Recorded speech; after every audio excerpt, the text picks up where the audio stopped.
मुझे आगे समझ ही नहीं आता कि मुझे आगे बोलना क्या है, क्योंकि मैं इनकी इतनी बड़ी फैन हूँ कि मैं खुद बहुत नर्वस हूँ। बट फिर भी मैं बहुत शुक्रगुजार हूँ कि वो आज हमारे साथ मौजूद हैं इस कॉन्वर्सेशन के लिए, इस पॉडकास्ट के लिए। So welcome to Bookswagon again. और आज चलिए हम सबसे पहले आपको इंट्रोड्यूस करवाते हैं नीतू सिंह जी से, जो आज हमारे साथ मौजूद हैं और बच्चों के बीच प्यार से फेमस है नीतू मैम के नाम से। तो ये फाउंडर एंड डायरेक्टर हैं केडी कैंपस के, और साथ ही पैरामाउंट कोचिंग सेंटर के। एजुकेशन के साथ साथ फिलैंथ्रोपी में भी डीपली इन्वॉल्व हैं, जहां चैरिटी फर्स्ट मिशन के थ्रू बच्चों और जरूरतमंद लोगों की मदद करती हैं। उनका सफर एक टीचर का ही है, बल्कि एक स्ट्रॉन्ग वुमेन लीडर और मेंटोर का है, जिन्होंने हिंदी मीडियम स्टूडेंट्स को इंग्लिश से दोस्ती करना सिखाया। और साथ ही मैं आज आपको ये बताना चाहूंगी कि हम उनकी किताब इंग्लिश स्पोकन के साथ हैं, जिसे पब्लिश किया है इनविंसिबल ने, जो क्वालिटी एजुकेशनल कंटेंट को सपोर्ट करता है और हमें बहुत ही अच्छा कंटेंट देता है। तो इनविंसिबल में आपका बहुत शुक्रगुजार हूं कि आपने हमें मौका दिया आज नीतू जी के साथ कॉन्वर्सेशन करने का। तो चलिए सवालों की तरफ बढ़ते हैं सबके लिए। तो मेरा पहला सवाल है नीतू मैम जी से कि आपका जर्नी एक स्टूडेंट से एजुकेटर और इंस्टीट्यूशन बिल्डर तक का रहा है। कौन सा पर्सनल मोमेंट था जहां आपको लगा कि स्पोकन इंग्लिश लोगों के लाइफ जेन्युइनली चेंज कर सकती है?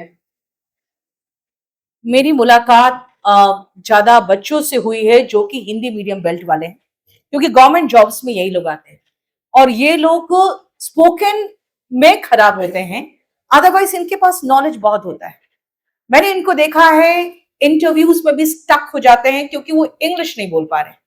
तो इसीलिए अपनी बातें, अपने नॉलेज को इंग्लिश में कैसे आसान तरीके से पेश किया जा सकता है, मुझे लगा कि इसकी बहुत जरूरत है। तो इसीलिए मैं स्पोकन की तरफ मेरा ध्यान गया। ये तो बिल्कुल आपने एकदम सही बात कही मैम, क्यों मैं भी इस चीज से बिल्कुल एग्री करती हूँ कि बिल्कुल बहुत सारे लोग हैं जो हमसे भी बहुत बार बुक फेयर में भी पूछा जाता है कि हम कौन सी किताब लें इंग्लिश के लिए, और हम अक्सर एजुकेशन कंटेंट को सपोर्ट करते हुए आपकी बुक को बहुत रिकमेंड करते हैं, और भी बहुत सारे ऑथर्स हैं जिन्हें हम रिकमेंड करते हैं।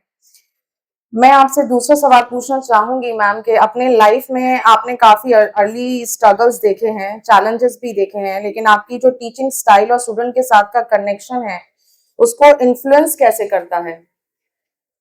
जब आप खुद ही बहुत ही अभाव झेल के इस मुकाम तक पहुंचे हो, तो आप महसूस कर सकते हो कि उन छोटी छोटी चीजों के लिए आज के जो युवा है वो भी ललायत होंगे, जिसके लिए हम लोग भी ललायत थे। लेकिन जब एक स्टेज आता है कि आपको महसूस होता है कि हम सब कुछ खरीद सकते हैं, लेकिन फिर कुछ खरीदने की इच्छा नहीं रहती। तो उस लेवल तक पहुंचने के लिए आपको बहुत संघर्ष करना पड़ेगा। और शायद संघर्ष करते करते जो मिडिल क्लास और लोअर मिडिल क्लास के बच्चे होते, चाहे हम ही क्यों नहीं थे, एक समय ऐसा आता है कि आपके पास पैसा आ जाएगा लेकिन उस चीज की चाहत नहीं रहेगी। बिल्कुल। तो हम मिडिल क्लास और लोअर मिडिल क्लास वाले लोग हैं, वो ऐसा ही होता है इनके साथ। तो मैं उनसे रिलेट कर सकती हूँ। उनके जो दर्द है, उनका जो पेन है, उनके जो एप्रीहेंशन से कल क्या होगा क्या नहीं होगा, नौकरी नहीं लगा तो क्या होगा, तो वो डर, वो खौफ से मैं रिलेट कर सकती हूँ। बिल्कुल सही बात है मैम, मैं इस आपकी बात से बिल्कुल रिलेट कर सकते हैं, क्योंकि कहीं ना कहीं हम सब लोग भी एक मिडिल फैमिली से आते हैं।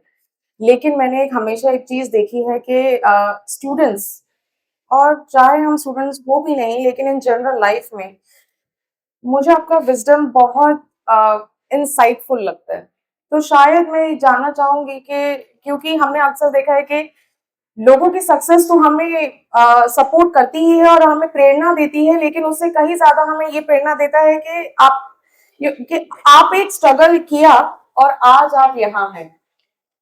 तो मैं वो स्ट्रगल के बारे में जानना चाहूंगी ताकि हम सबको एक इंस्पिरेशन मिल सके, वो स्ट्रगल से लेकर आज केडी कैंपस नीतू मैम के बनने का सफर मैम। देखो, अगर आप मिडिल क्लास फैमिली से हो या लोअर मिडिल क्लास फैमिली से हो, आपके पास कोई ऑप्शन नहीं है सिवाय स्ट्रगल का। अगर आप कोई बिजनेस क्लास फैमिली से हो तो आपको इनहेरिट करते हो एक रिच बिजनेस को, और आपको उसको सिर्फ चलाना है।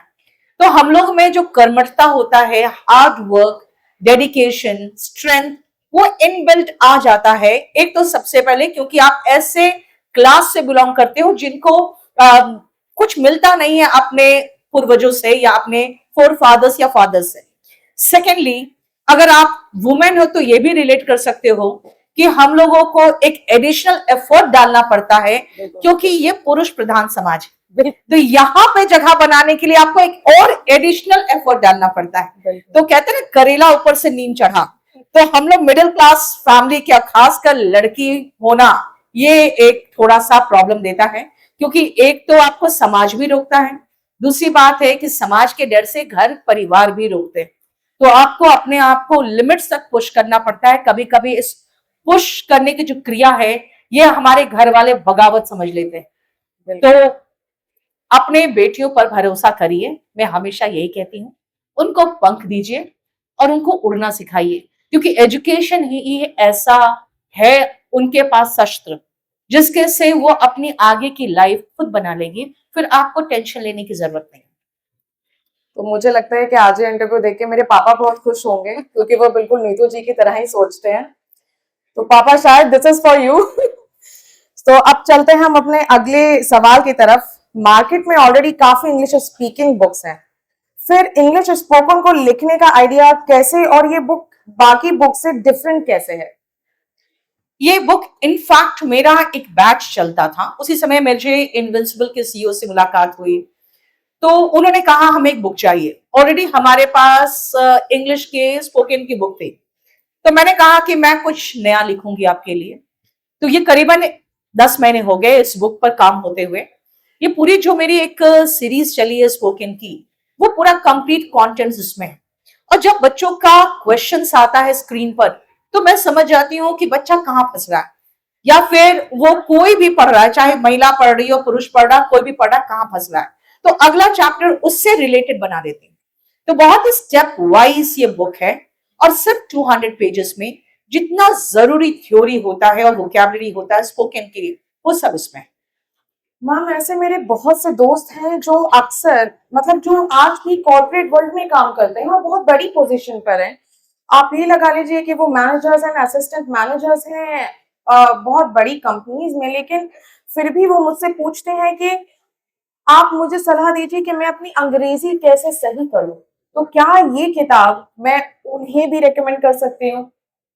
अगर कोई इंग्लिश बोलना सीखना शुरू कर रहा है और उनको सेंटेंस फॉर्मेशन नहीं आता, दिमाग स्टक हो जाता है वोकैबुलरी में, वो प्रॉपर स्ट्रक्चर में वोकैबुलरी भी फिट नहीं कर पाते और वो जनरल मिस्टेक्स करते हैं, ये बुक उनके लिए बहुत अच्छा है। अगर आपकी स्पोकन सही है और आप सिर्फ स्टक कर रहे हो क्योंकि बोलने में आपका हेसिटेशन है, घबराहट है, आप बोल लेते हो, तो जरूरी नहीं है किताब। क्योंकि ये किताब मैंने खासकर ध्यान में हिंदी मीडियम और जो हिंदी क्षेत्र के लोग हैं उनके लिए बनाया है, चाहे वो बिहार के हो, राजस्थान, यूपी, हरियाणा, एमपी, इनके जो बच्चे हैं इनके लिए खासकर ये किताब है, ताकि वो एटलीस्ट इंग्लिश के स्ट्रक्चर से, वोकैबुलरी से वाकिफ हो। और जो 80% सेंटेंसेस आप अपने दिनचर्या में बोलते हो वो रिपीटेड बोलते हो, आप अपने फैमिली में, अपने ऑफिस में आप देखोगे रिपीटेड बोलते हो, तो वो चीजें वो इंग्लिश में बोलना सीख जाएंगे। Thank you so much ma'am, ये तो बहुत ही अच्छी बात है। मुझे लग रहा है कि मैं उतरते ही स्टेज को काफी सारे रिकमेंडेशन जाने वाले हैं इस किताब के। तो चलिए अब हम अपने अगले सवाल की तरफ चलते हैं। अगर कोई हिंदी मीडियम स्टूडेंट इस बुक को ऑनेस्टली फॉलो करे तो क्या आपके हिसाब से 1-2 महीने में उसका कॉन्फिडेंस और कम्युनिकेशन में क्या विजिबल चेंजेस आ सकते हैं? अगर वो रिलीजियसली बुक को फॉलो करे और उनको इंग्लिश में कोई भी ऐसा स्ट्रक्चर नहीं होगा जो उनको लगेगा कि नहीं इस बुक में नहीं दिया। पहली चीज, इस बुक में वही एग्जांपल्स दिए हैं जो आप डेली रूटीन में यूज करते हो। और लोगों को क्या होता है ना, वो डिक्शनरी पढ़ने लगते हैं, वो कॉम्पिटिटिव एग्जाम्स के बुक पढ़ने लगते हैं अगर वो इंग्लिश ठीक करना चाहते हो तो, और कुछ दिनों में बोर हो जाते हैं। ये बुक उनको बोर होने नहीं देगा क्योंकि उनको महसूस होगा अरे यही तो बोलना चाहता था और यही स्ट्रक्चर नहीं आता। तो वो पाएंगे कि ये बुक एकदम एग्जैक्टली उनकी डे टू डे जो कम्युनिकेशन है उससे संबंधित है। Thank you so much ma'am, ये बहुत ही क्लैरिटी के साथ आपने अपने किताब के बारे में हमें जानकारी दी है। और मैं चाहूंगी कि यहाँ पे चाहे आप इंग्लिश मीडियम से हो या हिंदी मीडियम से, ये जरूरी नहीं है कि हम इंग्लिश मीडियम से भी हो तो भी हमें अंग्रेजी बोलना आता हो। तो ये जो आपके सेंटेंस फॉर्मेशन को जो बेटर बनाएगा ये उसके लिए है। तो आप किसी भी क्षेत्र से हैं, स्पेशली हिंदी मीडियम्स के लिए ये बुक रिकमेंडेड अब आपके लिए है। जो भी यहाँ पे मौजूद हैं आप बिल्कुल लें। तो अब हम अगले सवाल पूछेंगे मैम से कि मैम सबसे पहले तो मैं ये जानना चाहूंगी कि इनविजिबल पब्लिकेशन एजुकेशन बुक के लिए जाना जाता है। इंग्लिश स्पोकन जैसे बुक को पब्लिश करते वक्त आपका विजन क्या था, स्पेशली इंडिया के नॉन इंग्लिश बैकग्राउंड लर्नर्स के लिए? आपने हमें ये तो बता दिया कि ये उन क्षेत्रों के लिए ज्यादा है जो हिंदी मीडियम के हैं, लेकिन मैंने अक्सर देखा है, मेरी खुद के साथ भी कई दफा हुआ है और दूसरों के साथ भी, कि हम इंग्लिश मीडियम से पढ़े हैं लेकिन हमारी शायद इंग्लिश इतनी बेटर भी नहीं है। तो ये किस तरीके से हमें और बेटर कर सकती है, हमें इसे कैसे करना चाहिए? और मैं चाहती हूँ कि आप हमारे रीडर्स को ये सारी चीजें तो जरूर बताएं। अब मैं इंग्लिश मीडियम स्कूल की बात करूं, टीचर का कहना था if he will come every day he will learn new things. If वाले पोर्शन में विल नहीं आता, कंडीशनल सेंटेंसेस में डबल विल नहीं आता, आपको पहला सेंटेंस सिंपल प्रेजेंट टेंस में रखना पड़ेगा। उनको बोलना चाहिए था if he comes he will learn new things. लेकिन उन्होंने क्या क्या ट्रांसलेट किया कि अगर वो आएगा वो नई चीजें सीखेगा, तो वो दोनों फ्यूचर को ट्रांसलेट करके उन्होंने बोल दिया। इंग्लिश मीडियम वाले बहुत रॉन्ग इंग्लिश बोलते हैं, ये आप जान लीजिए। प्रेपोजिशन में ट्रांसलेशन कर करके भी वो जब बोलते हैं तो कहते हैं ही इनवाइटेड मी ऑन टी, ये गलत है, ही इनवाइटेड मी टू टी है। तो ये सब चीजें हैं जो प्रॉब्लम देता है। लेकिन इस बुक में मेरा ज्यादा फोकस इन चीजों पर नहीं है।